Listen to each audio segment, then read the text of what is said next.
same deal as Booker.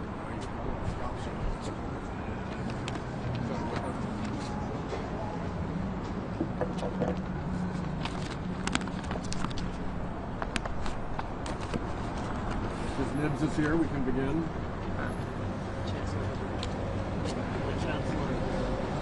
Thank you for joining us here this morning. On this brisk morning, my fellow Democratic Senate Judiciary Committee colleagues and I are here at the FBI headquarters today on the day the Senate Republicans have scheduled a vote to confirm Kash Patel, President Trump's nominee for FBI Director. We stand outside the building that Mr. Patel on one day plans to, quote, shut down and reopen the next day as a museum of the deep state. That is one of many of the bizarre political statements made by the man who is asking for 10 years as director of the FBI. After meeting with Mr. Patel and reviewing his record, and questioning him at the hearing, I'm convinced he has neither the experience, the judgment, nor the temperament to lead the FBI. My Senate Republican colleagues are willfully ignoring myriad red flags about Mr. Patel, especially his recurring instinct to threaten retribution against his perceived enemies.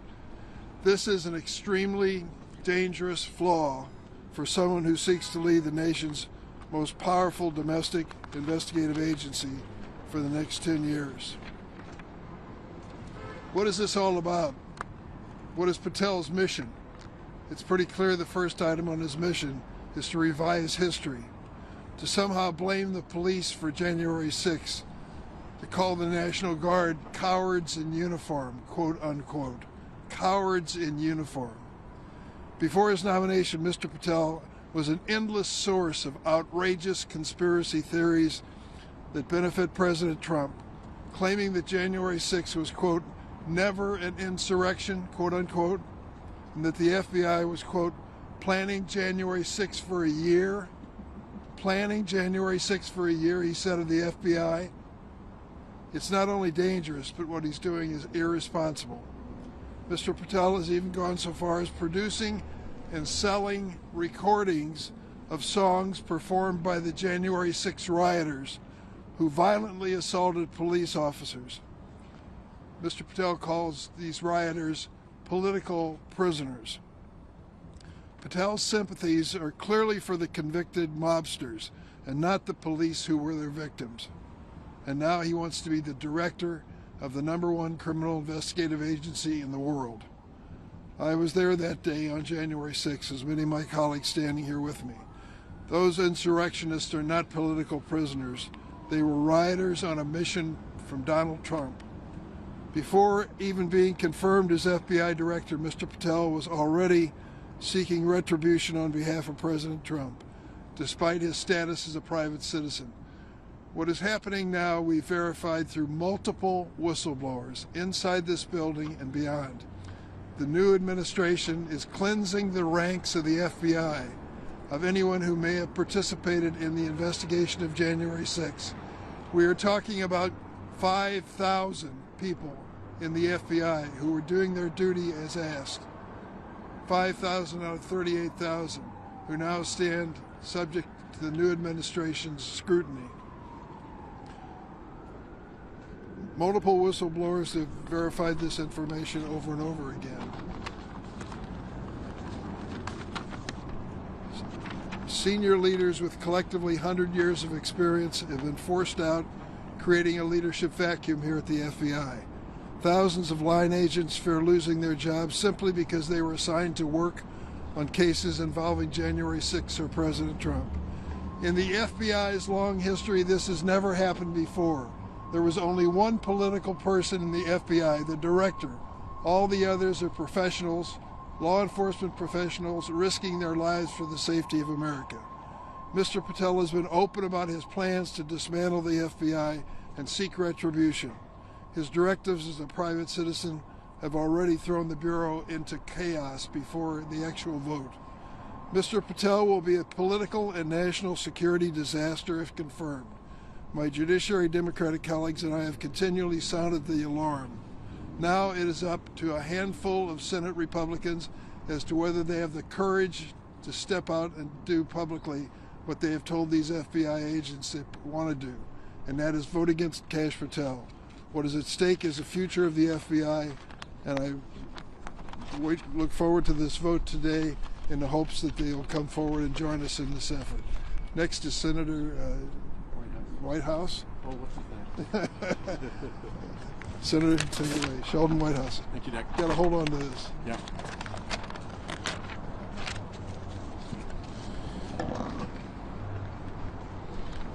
When left to his own devices, Kash Patel has proven himself to be a wildly vindictive partisan. When around Donald Trump, Kash Patel has proved himself to be a sycophantic suck-up. He has multiple foreign entanglements that are not adequately explained, including Chinese interests through Cayman Islands shell corporations. This from a guy who in this building is supposed to look out against China and Russia. And last, this is the first senior law enforcement official in American history to have pled the Fifth, and he has been unwilling to even explain to the Judiciary Committee what crimes it was that he was concerned about that caused him to plead the Fifth. Kash Patel, mark my words, will cause evil in this building behind us, and Republicans who vote for him will rue that day. Senator Coons. This morning, tens of thousands of FBI agents got up to do their job, to serve our nation, to help to keep us safe. And later today, the Senate will vote on whether or not to confirm Kash Patel to lead the men and women of the FBI. The Bureau needs and deserves a politically independent and capable leader to stand up for the brave men and women of federal law enforcement. And after the confirmation hearing and questions, it's clear to me and my colleagues here that Kash Patel is not that leader. He is a yes man for President Trump, already undermining the critical bureau he wants to lead, already demonstrating an alarming willingness to do the bidding of a vengeful White House. Whistleblowers have alleged he's helped orchestrate the purge of senior FBI agents, its leadership, and those involved in January 6 investigations before being confirmed. When Kash Patel in the future breaks the law, violates norms, erodes trust, and harms our public safety, every Republican who votes for him today needs to know that they will own those facts. When he weaponizes the FBI, and he has literally said he plans to do just that, Republicans better hope that that weapon doesn't end up pointed at them. The men and women of the FBI who bravely serve our nation and who keep us safe at home and abroad deserve better than Kash Patel. Americans deserve better than Kash Patel. And we intend to vote against him for confirmation today. Next is Senator Blumenthal. Thank you, Senator Durbin, for your leadership. Thank you to my colleagues for their work. Many of us as federal prosecutors have spent a fair amount of time in this building. As U.S. Attorney, I work closely with the FBI. Let me say, no building in our nation's capital better deserves the American flag than this one, because the FBI agents who work here, put their lives on the line, risk everything for our country, are patriots and heroes, and they deserve better than Kash Patel, who promised, I'm quoting, all FBI employees will be protected from political retaliation. He said it under oath. At that very moment, he was involved in directing covertly the purging of FBI employees based on political retribution. At the very moment, under oath, he was denying that there would be any political retribution. And in fact, in the days that followed, top leaders were fired, and a lot of employees were given word that they would be let go as well simply because they were involved in a criminal investigation of Donald Trump to which they had been assigned. They did what they were assigned to do, and the result was political retribution. For all the reasons that my colleagues have outlined so well, and I think that, there are just overwhelming number of factors that argue he is unprepared and unqualified. He has an enemies list. He has these foreign entanglements. He has talked about and glorified the January 6th rioters as political prisoners. There's no question he is unqualified and unprepared. The only question is whether my Republican colleagues will do the right thing. And let me say to Republicans who may vote for Kash Patel, this vote will haunt you. You will be held accountable. You will rue the day of this vote if it's in favor of Kash Patel, because the American people will hold you accountable, and we will make sure that the American people know about this vote. And with that, let me introduce Senator Padilla. The first of our California delegation. Right. Good morning. I want to thank Ranking Member Durbin for bringing us together today. It's pretty clear to me what's going on. If you think back to President Trump's first term, his trademark strategy was to try to, quote, flood the zone, to muddy the waters, to put us in a state of constant chaos for the purpose of confusing the American people, make people feel overwhelmed with so much that happens in a single day, and to distract from the real dangers and threats that he represents. He's doing it again, and doing so to try to pull attention away from the extreme nominees he has put forward to serve not just in his cabinet, but in a number of high-level positions in the administration. So for people listening to us today thinking, well, maybe this is just politics as usual. Of course, Democrats are going to oppose President Trump's nominees. No, this is not a distraction. This is a real danger and a real threat.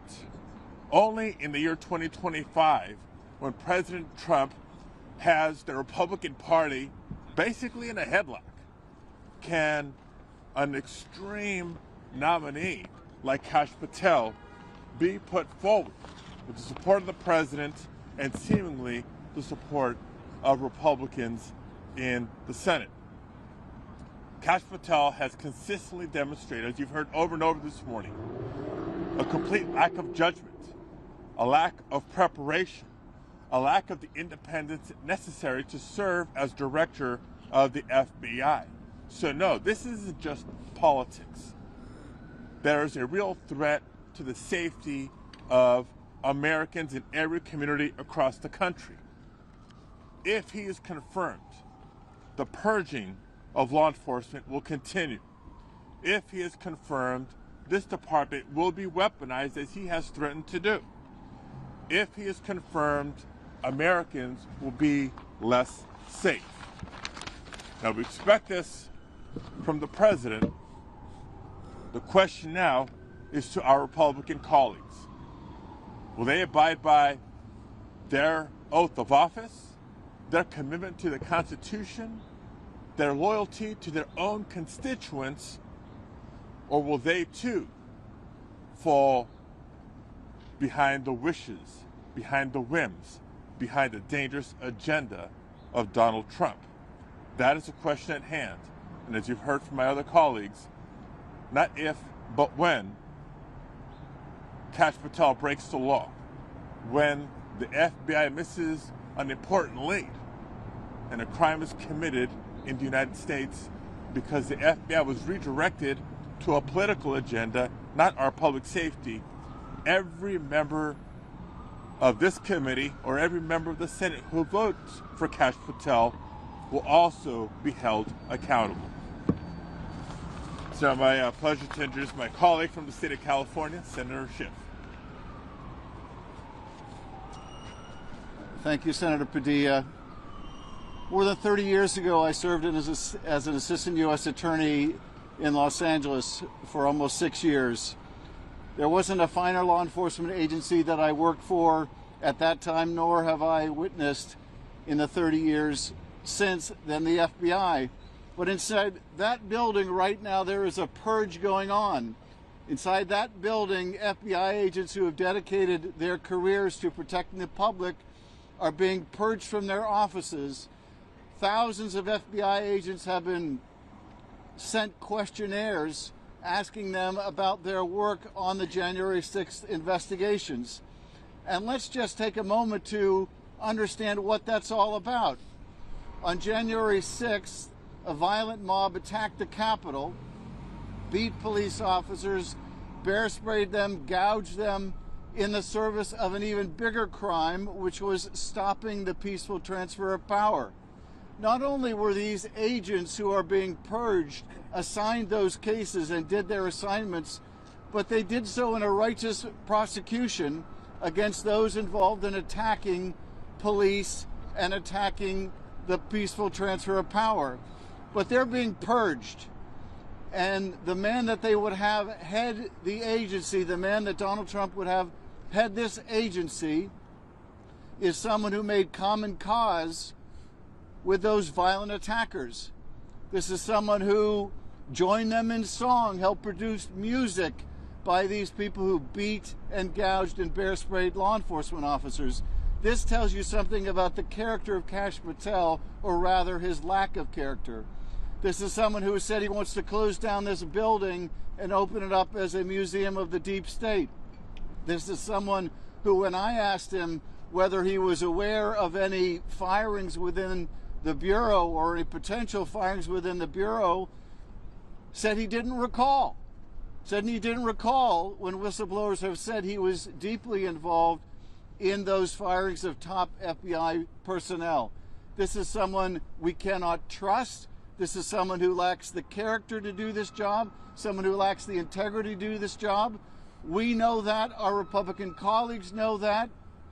The only qualification Kash Patel has to be FBI director is that when everyone else in the first Trump administration said, no, I won't do that, that crosses moral, ethical, and legal lines, Kash Patel said, sign me up. In the first Trump administration, as we are seeing in the second, you rise to the level of your sycophancy, and no one is a bigger or more dangerous sycophant than Kash Patel. This political hack does not deserve to be in this building. He can't do the job. He won't protect the public. He will misuse the resources of the Bureau. He will weaponize it against the president's political opponents rather than protecting the safety, the public safety of the American people. We will vote no. Our Republican colleagues, intimidated by this president and threats of primary challenges from MAGA world, may vote to confirm him. But as my colleagues have said, they will have to live with that vote, be accountable for that vote, and be accountable for all the destruction that Patel does to this premier law enforcement agency.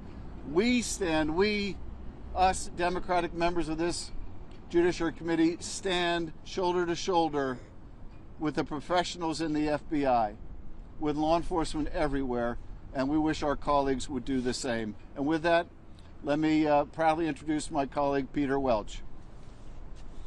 Thank you, Mr. Chairman. It's like we're in the Windy City here, kind of Chicago cold. You all are doing pretty good. Well, it's not quite Vermont cold. I mean, we know cold in Vermont. You know, I'm not going to repeat the things my colleagues have said, which I agree with, but here's the context. Since January 20th, Donald Trump has been on a lawless rampage. He has invaded the authority of Congress by canceling programs that have appropriated funds. He's inflicted cruelty on people who have been loyal public servants and agencies across the country. He is threatening farmers with these high tariffs, calling it an emergency. Kash Patel is a crown jewel in this lawless rampage. He's an instrument of Donald Trump's effort to destroy the Justice Department and the FBI so that he is absolutely and completely not only above the law, but beyond the law. He's called it my Justice Department. Kash Patel agrees. He willingly agrees to carry out the vengeance tour of Donald Trump. That's what he does. This FBI, it has been so revered in our country. Sure, it has issues at various times, as every agency does. But this has been a non-political agency, no longer. And when in the confirmation hearing, my colleagues Adam Schiff and others asked about the purge, he heard nothing, see nothing, hear nothing, say nothing. He didn't know anything about it. 2 days later, it comes out he was masterminding it and implementing it as he was lying to us in the committee. So the biggest threat to our country right now is Donald Trump's frontal assault on the rule of law. And one of the generals in that assault is Kash Patel. We must defeat his appointment as the FBI director. Thank you. Questions? Too cold for questions? Too cold for questions. All right. Very good.